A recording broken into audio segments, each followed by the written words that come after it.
There are no $100 candles on my site. That is so obnoxious. Those words came out of Meghan Markle's mouth back in 2016, and I need you to hold on to them because we are going to be returning to this quote repeatedly throughout this video. At the time, she was promoting her lifestyle blog, The Tig, positioning herself as the relatable, accessible, aspirational girl next door who would never dream of selling overpriced luxury goods to her followers. She specifically mocked celebrities who hawked expensive candles to their audiences, calling the practice obnoxious with what seemed like genuine disdain. Fast forward to today, and the Duchess of Sussex is selling $64 candles through her As Ever lifestyle brand. That is not a typo. $64 for a candle? And before anyone rushes to defend this with inflation calculators and market comparisons, we need to examine exactly what she said back then, why the math does not actually save her, and what this reveals about a much larger pattern of contradictions that has come to define the Sussex brand.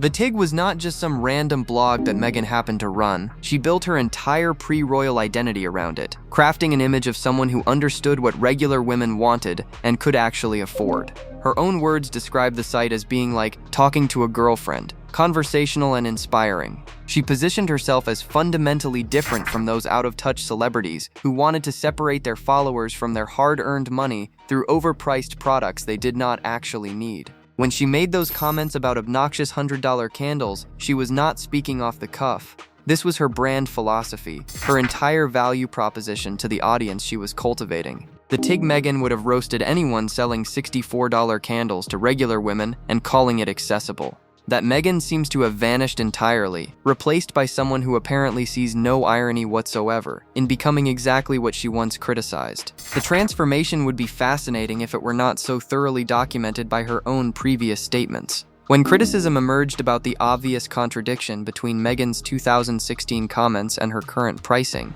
defenders rushed to provide mathematical justification. Dan Wakeford, former editor of People magazine and US Weekly, offered what he clearly believed was a devastating rebuttal to anyone pointing out the hypocrisy. His argument goes like this. Meghan said $100 candles were obnoxious, and her candles cost $64. That puts her nearly 40% below the threshold she actually criticized. When you factor in inflation, $100 in 2016 equals roughly $137 today, which means her candles are even further from the obnoxious category. According to Wakeford, she is at the affordable end of the premium category compared to brands like Diptyque, Jo Malone, and Maison Margiela, all of which price their candles between $75 and over $100. His conclusion feels almost triumphant. Critics are ignoring what she actually said. The story only works if you ignore the inflation math and standard market pricing. He positions this as exhausting criticism from people determined to find fault with everything Meghan does regardless of the facts. On paper, this defense might sound reasonable to someone who has not thought about it for more than 30 seconds. You could squint at the numbers and convince yourself that technically, mathematically, she did not violate the exact letter of what she said 10 years ago. But this defense completely misses the point in ways that are either deliberately obtuse or genuinely revealing about how detached some commentators have become from how regular people actually live. The math might work on a spreadsheet, but it crumbles entirely when you examine what Meghan was actually communicating back in 2016 and who she was claiming to represent. Here is why the mathematical defense falls apart completely when you examine what Meghan actually meant versus the narrow technicality her defenders have latched onto. When the Tig Meghan criticized $100 candles, she was not establishing some precise price threshold above which selling candles becomes unacceptable and below which everything is perfectly fine. She was articulating a philosophy about accessibility and relatability. She described her ethos as aspirational girl next door, and she specifically explained what that meant. Like, you can aspire for it, but you could totally attain it too. The key word there is totally, as in easily, without hardship, without financial sacrifice. Does a $64 candle fit that description for most people? Absolutely not, and anyone suggesting otherwise has lost complete touch with economic reality. Pete Diner made this point with refreshing clarity. Affordable is if you can see it in Walmart somewhere for like $10 to $20. That is what affordable actually means to the vast majority of Americans. A $64 candle is not something most households casually purchase and replace when it burns down. It represents a major discretionary expense that most families would have to think about carefully before making. The average American household income puts a $64 candle firmly in the luxury category, not the attainable category that Meghan claimed to represent. These are not consumables for most people. You do not burn through $64 candles the way you use soap or coffee or other regular household items. For the demographic that actually followed the Tig, that actually engaged with Meghan's aspirational girl next door content, these prices are simply not realistic for regular purchases. The defenders want to compare Meghan's candles to Diptyque and Jo Malone, as if that comparison somehow validates the pricing. But those brands have spent decades building reputations, perfecting their formulations, and establishing themselves as true luxury products that justify premium pricing through demonstrated quality and heritage. Meghan launched a brand yesterday and immediately priced at near luxury levels without any of the track record that would justify commanding those prices. The comparison actually makes her look worse, not better. The disconnect between the Tig Meghan and the current Meghan extends far beyond candle prices into fundamental questions about identity, authenticity, and who she actually is at her core. The Tig brand identity centered on being conversational, inspiring, and accessible. Meghan described her content philosophy as being like talking to a girlfriend. She explicitly rejected creating material that felt out of reach for ordinary women. Everything about the original platform communicated relatability and approachability, positioning Meghan as someone who understood regular life because she was living it herself. Compare that to the current As Ever brand and the Duchess of Sussex persona she has cultivated since leaving the royal family. The marketing language emphasizes luxury. The pricing targets affluent consumers. The entire presentation drips with exclusivity and premium positioning that directly contradicts everything the Tig claimed to represent. The woman who mocked celebrity lifestyle excess has become the embodiment of it. Pete Diner captured this transformation perfectly. This new Meghan is the royal I am better than everybody kind of Meghan. She is creating a very luxurious brand. She is not creating a brand that is for the simple woman that is trying to make a living on a modest salary. The shift happened gradually, but it happened completely. The aspirational girl next door who wanted to share accessible content has become a title-clutching duchess who demands formal introductions and prices her products for the elite. She spent years building goodwill with an audience by positioning herself as fundamentally different from out-of-touch celebrities, then systematically became exactly what she once criticized. The transformation would almost be impressive in its thoroughness if it did not involve such obvious betrayal of the people who originally supported her. You cannot build a following by being the anti-celebrity and then pivot to selling luxury goods to those same followers without expecting them to notice the contradiction. The audience she cultivated specifically because she promised to be different is now being asked to fund a lifestyle brand that embodies everything she claimed to reject. The candle controversy might seem trivial in isolation, but it connects to a documented pattern of contradictions that has come to define how the Sussexes operate. Say one thing publicly, do another thing privately, and hope nobody notices the gap between message and behavior. Consider the private jet situation. Prince Harry launched a company called Travelist, specifically designed to teach people about reducing their carbon footprints while traveling. The entire premise centers on environmental responsibility and sustainable choices. Meanwhile, Harry and Meghan jet set globally on private aircraft, producing carbon emissions that dwarf what ordinary travelers could generate in years of flying commercial. The contradiction is so glaring that it has become a reliable punchline. Then there is the artificial intelligence hypocrisy that emerged during the Australia trip. This is the same woman that while in Australia, while embracing children with cancer, she was promoting an AI app so that you could shop her closet. Meghan traveled there supposedly to support causes and connect with people affected by tragedy, including children with cancer and survivors of the Bondi Beach incident. During this same trip, she promoted an AI-powered shopping application that allowed followers to purchase the clothes she was wearing in photographs where she was embracing vulnerable people.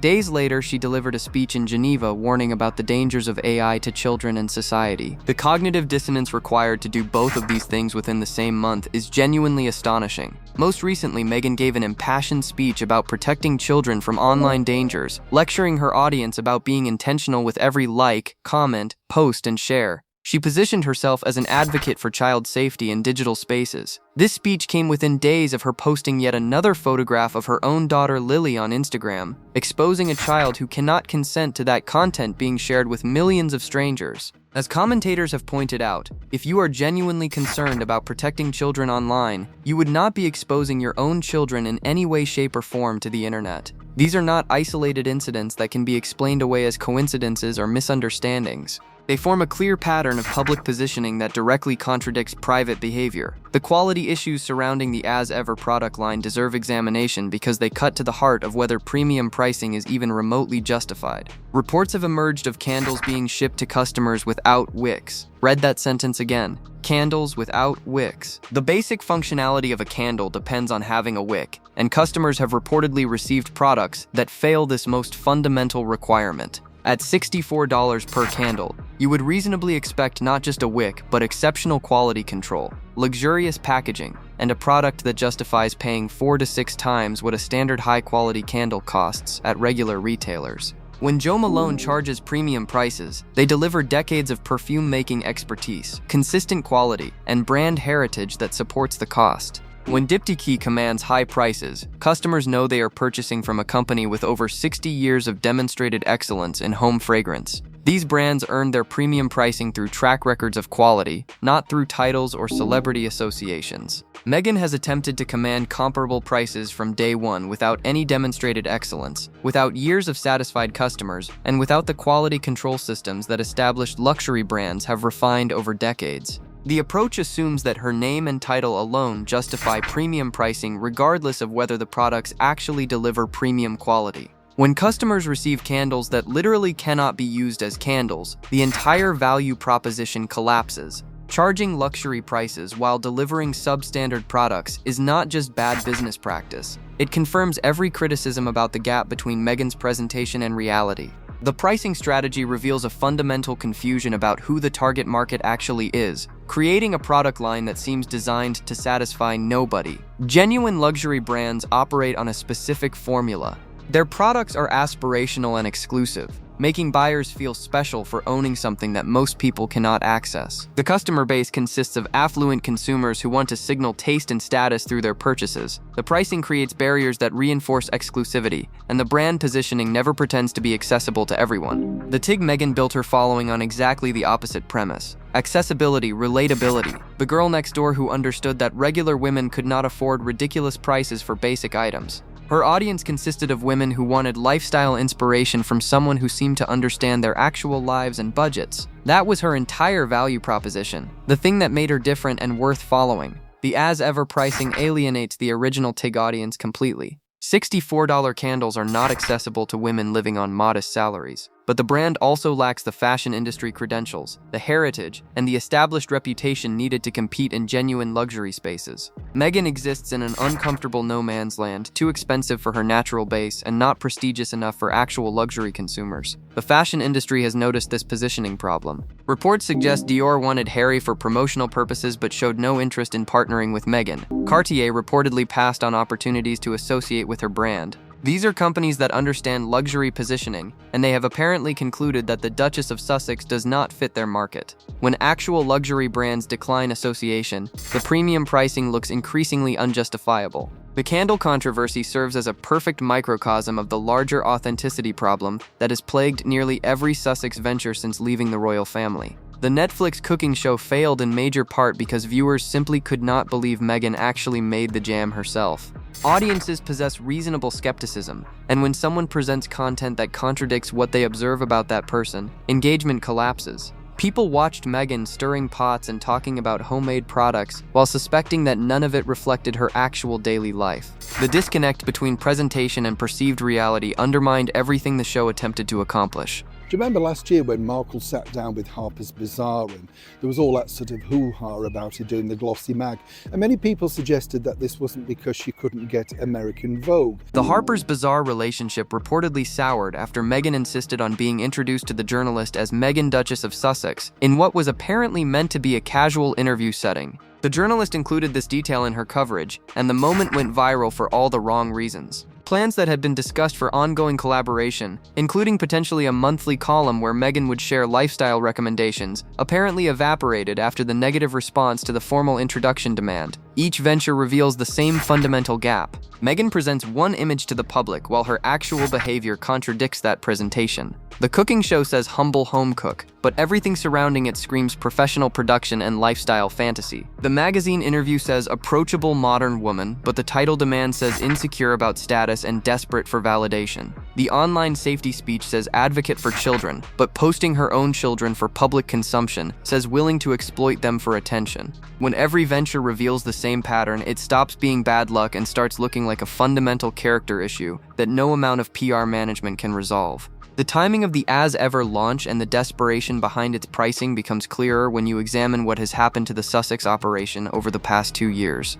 At peak staffing, the Sussexes reportedly employed up to 25 people, including 16 full-time staff members and various freelancers brought in for specific projects. This workforce managed multiple active revenue streams, including the Spotify podcast deal, Netflix content production, Harry's book projects, and various speaking engagements. The infrastructure existed to support an expanding media empire that seemed poised to generate major ongoing income. Today, according to sources reported by Neil Sean and others, that workforce has shrunk to approximately 4 or 5 people plus occasional freelancers. The Spotify deal ended badly, with executives publicly expressing frustration about working with the couple. The Netflix relationship appears strained, with the streaming giant declining to continue partnering on Meghan's lifestyle content. No new major revenue streams have materialized to replace what has been lost. Meghan is reportedly learning editing software so she can create her own social media content rather than relying on professional production teams. This detail speaks volumes about where things actually stand. A woman who was supposedly building a billion-dollar media empire is now teaching herself basic video editing because the operation can no longer support hiring professionals to do that work. The As Ever brand does not represent confident expansion from a position of strength. It represents desperation from a position of weakness. Every product needs to succeed because the safety net that once existed has largely disappeared. When your lifestyle brand has to generate actual revenue rather than serving as a vanity project supported by massive external contracts, the pressure to justify pricing becomes immense. Unfortunately for Meghan, that pressure does not change the reality that her products do not justify the prices she is charging. The most damaging aspect of the candle controversy might be what it reveals about how completely Meghan has abandoned the persona that originally built her following. The Tig Meghan would have eviscerated 2026 Meghan. Imagine the blog post she would have written about a celebrity selling $64 candles to followers while claiming to represent accessibility and relatability. She would have called it obnoxious, tone-deaf, and exactly the kind of celebrity behavior that regular women should reject. The contempt would have dripped from every sentence. She built the Tig specifically by positioning herself as the anti-celebrity celebrity. Her entire brand proposition centered on being different from out-of-touch stars who exploited their audiences. Regular women followed her because she seemed to understand their lives and respect their budgets in ways that typical celebrities did not. That positioning drove her early success and established the audience that eventually attracted royal attention. Now she sells luxury candles, exploits her children for social media content, and rewards online bullies who attack the Princess of Wales with personal care packages containing handwritten notes. The notorious JTB, a social media figure known for vicious attacks on royal family members and supporters, recently revealed that Meghan sent him a gift package. This is someone who called Catherine a bimbo in heels and engaged in relentless harassment campaigns against anyone who criticized the Sussexes. Meghan's response was to reward him with products and personal acknowledgement. This brings us to a question that defenders of Meghan have never adequately answered, and perhaps cannot answer without admitting the entire authenticity problem. If the Tig Meghan was right that $100 candles were obnoxious, at what exact dollar amount does selling overpriced lifestyle products to your followers become acceptable? Is $64 the magic threshold where obnoxious becomes reasonable? What about $58? $47? Where exactly does the line exist? And more importantly, who gets to decide? The mathematical defense that Wakeford and others have offered basically argues that specific price points matter more than underlying philosophy. As long as you stay technically below whatever number you previously criticized, any price is justified regardless of whether your audience can actually afford it. This interpretation drains all meaning from Meghan's original comments, reducing them from a statement about accessibility and authenticity to a mere numerical threshold that can be gamed with inflation calculators. But that is not what she said. She did not say candles become obnoxious at exactly $100 but are perfectly fine at $99. She articulated a philosophy about what kind of celebrity she wanted to be and what kind of products she would sell to her followers. The spirit of those comments clearly rejected premium pricing that puts products out of reach for regular consumers. $64 candles violate that spirit completely, regardless of how the math compares to what she said a decade ago. Having followed the story for years, having watched the pattern repeat across Spotify, Netflix, Harper's Bazaar, The Cooking Show, and now As Ever, what becomes clear is that the drama is never accidental. Every time things go quiet, there is another interview, another leak, another dramatic revelation. Private family conversations end up as Netflix content. Personal moments become podcast episodes. The monarchy has been transformed into a content mine, and every time the Sussexes dig, they do real damage to the institution and to the people still in it. At some point, you have to ask whether the contradictions, the hypocrisy, and the constant drama are unfortunate accidents or whether conflict itself is the product. The woman who promised to be different from obnoxious celebrities has become indistinguishable from the worst of them, and her only remaining currency seems to be the controversy that emerges from the gap between her words and her actions. Drop your thoughts below. Like, subscribe, and stay tuned for what comes next.